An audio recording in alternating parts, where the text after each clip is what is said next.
Hello, I'm Alison McWhinney, and I'm chatting again with relationship expert and consultant Sue Plumtree. And today we're doing a deeper dive on learning how to love your partner. Now, statistics show that divorce is going up. Why would that be, Sue? The problem is that we often, and I include the word we because me too, into a committed relationship with all kinds of idealized expectations. And those ideas are often wrong. We have expectations that are unrealistic. We develop all kinds of poor habits. Also, and probably more important than anything else, is that we don't know ourselves well enough to be able to really choose the right partner for ourselves. I know that when I first met Bill, I was attracted by his dimples. I was attracted. Um, he had a kind face. And I just decided that I wanted to see if I could make him fall in love with me because I was very insecure. Now, nobody would admit to doing something that stupid because it was stupid. Nevertheless, we enter into relationships for all kinds of reasons, security, companionship, all kinds of reasons. So we don't know ourselves enough to make a considered decision that will last us. We have expectations, we develop, the longer we are together, the greater the chances of developing poor relationship habits. We are beginning to take our partner for granted. The things that used to appeal to us when we first met now become a matter of course, and we start focusing on everything that irritates us or disappoints us. And those are things that will create conflict, a sense of separateness, and clearly disappointment and feeling unfulfilled.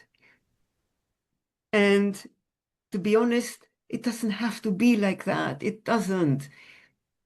The problem is also that nobody teaches us to love. It's supposed to be natural. And natural is anything but when it comes to love. It is something that you have to be aware of. You know, when they say you have to work at relationships, it sounds heavy going, but you do have to work at relationships. Just one thing, you have to become self-aware, by which I mean you have to start noticing what you do that gets in the way of your closeness with your partner, and what you do that actually brings you closer together. And then you have to learn to identify them and let them go, and then identify your positive relationship habits. There may be things like bringing them a cup of tea or coffee when they don't expect them, do something for them before they even ask.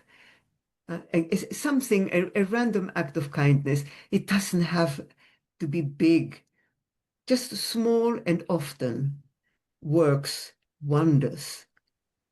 And and I'll tell you the biggest secret of a long and happy relationship. It is to be friends with your partner. Because when you are friends, it is more than passion. It is more than the feeling. It is actions. It is keeping promises. It is doing what you said you will do when you said you will do it, rather than expect to be nagged and reminded and chased. Why? It just frustrates. It used to frustrate the hell out of me when it was Bill. Um, and there are other things. The good positive habits is the power of listening with all your heart, to be there. Drop what you're doing. If your partner turns to you for something, then drop it because you may not think it's important, but for your partner it is. Mm. So I don't mean all the time. You're not there, they're beck and call. I don't mean that. I mean to be there for your partner when you feel they need you. Okay. Another thing that you might like to consider is when you disagree, and there will be plenty of disagreements, by which I mean not conflict, I mean a disagreement, a difference of opinion. Now, when I was married to Bill, my opinion was the right one, and his was the wrong one, and I had to be right. And even if I didn't push, but I did, but even if you don't push, it's still clear that their opinion is not valid. Instead, and it's something that I do well, that Dave, my wonderful husband, that we do for each other, is we are curious. This is the thought. Why does he feel or think the way he does? Why? Clearly, we are of a different opinion, but why? Not who is right, who is wrong, but just curiosity. And now you have a new conversation, Mm. and you can get to know your partner better than even if you thought, if you've been together for a long time and you think you know everything there is to know about them. Not true. We change. You changed. You're not the same person they married. So why should they be the same that you remember? Mm. So stay curious, and have conversations. Dave and I, we have really enjoyable conversations. I don't always agree with everything he says, but I don't have to shoot him down just because I don't agree. But, I used to with Bill in my first marriage. So this is the difference between poor relationship habits and positive relationship habits. And all of this can be learned. And this It is the really most can. exciting thing. Yes, it is. Oh, it was really exciting. Clearly not. I mean, we're looking at it in more detail. For example, identifying your personal boundaries, discovering that you need to like and respect yourself first before you enter a relationship. But if you already are in a relationship, you can still learn to like and respect and accept yourself, and that can be learned. Then you can develop or identify your personal boundaries and feel comfortable making them clear when another person crosses the line. And Yeah. that includes your partner. But this is what you need to learn. And that takes time. But it can be learned. And I think it's terribly exciting. Well, wonderful that this can be learnt and it's not just something that happens naturally, but it can be learnt. How do you start? Well, the main thing is to become self-aware. The main thing is to start noticing and watching what comes out of your mouth, the words you use, the tone of voice. I have caught myself, but people don't know, is that between an answer comes into your head and the word comes out of your mouth, there are a few seconds in between, probably but as long as it takes to take in a breath. And you can decide whether this is the right word or change it around, the right tone of voice or change it around.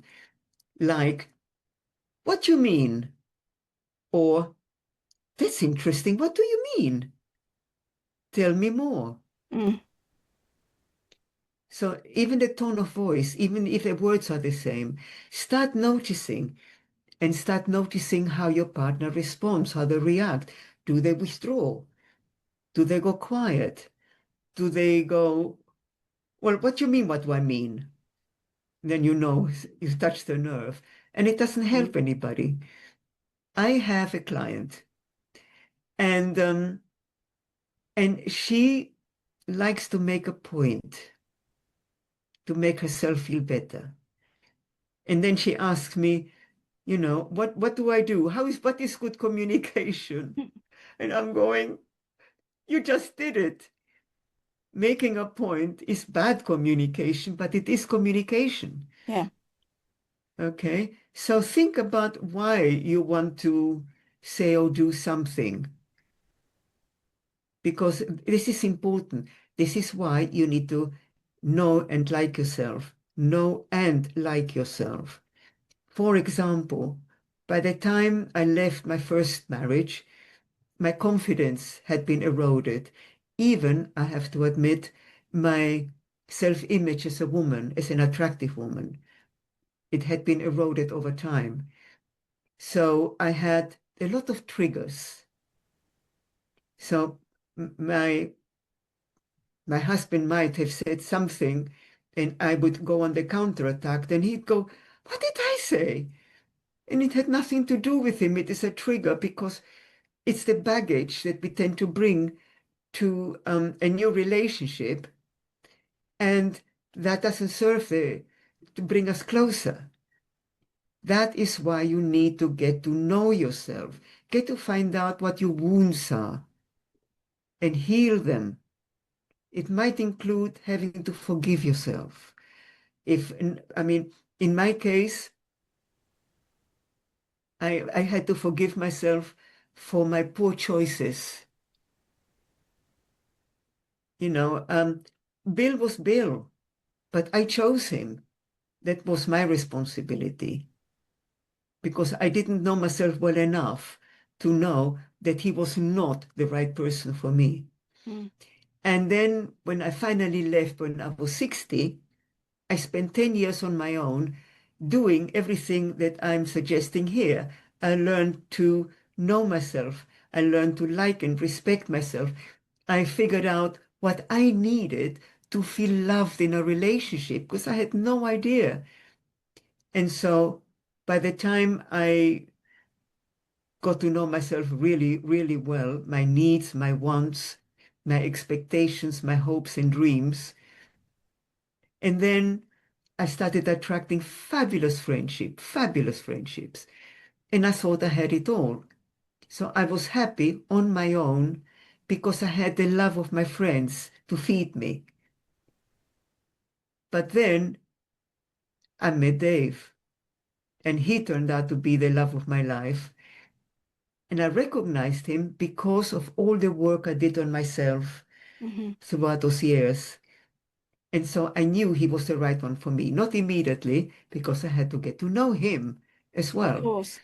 And one of the most important things, I keep talking about your needs and wants. When you meet somebody new, and even in a current relationship, you may need to find out what are their needs and wants. What do they need to feel valued and appreciated? Because you may not be able to give it to them Mm. because their needs may not be, it may not be possible. He might want to go out, or she might want to go out every night and go dancing or to the theater or seeing friends, and you might like to stay home, and have me time with your partner. Mm. So you need to know each other really, really well, because after you commit, if you don't get it right, there is a lot of hard work to be done, or to suffer, sometimes in silence, sometimes getting back at them with resentment or sarcasm because they disappoint you. So there's all these things that we need to learn about ourselves first before we can truly love a partner, somebody Yeah. that we want to commit our lives to. And I suppose compromise comes into it sometimes as well, doesn't it? Absolutely. Yeah. You don't always have to get everything you want. The compromise, as long as you don't compromise yourself, Mm. which is why you need to know yourself. It all hangs together, you see. You can um, know what to compromise. And for example, if you ask them to do something and they don't, and you chase them and they don't, you have two choices. You can keep pushing, you can go into resentment and cold shoulder and go, "Whoa, I'll do it myself then," or something like that. Or you can actually do it yourself because it's no big deal. Mm. Okay.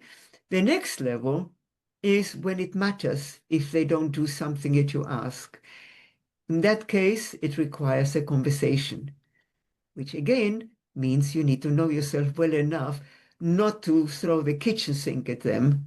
but to actually stay focused on what it is that you needed and why it mattered that they didn't do it. Sure. And then there's a third level. And the third level are the non-negotiables. If they don't do the non-negotiables, the things that truly fundamentally matter to you, many people suffer in silence. But I really hope that when you like and respect yourself, you can actually make the hard choices. Hmm. And it's either you say, listen, this is really important. Either we sort this out or I'm out of here. Not like that, obviously. But you will know that you deserve better. Yeah. Well, that's been very insightful, Sue. Thank you so much. You're so welcome.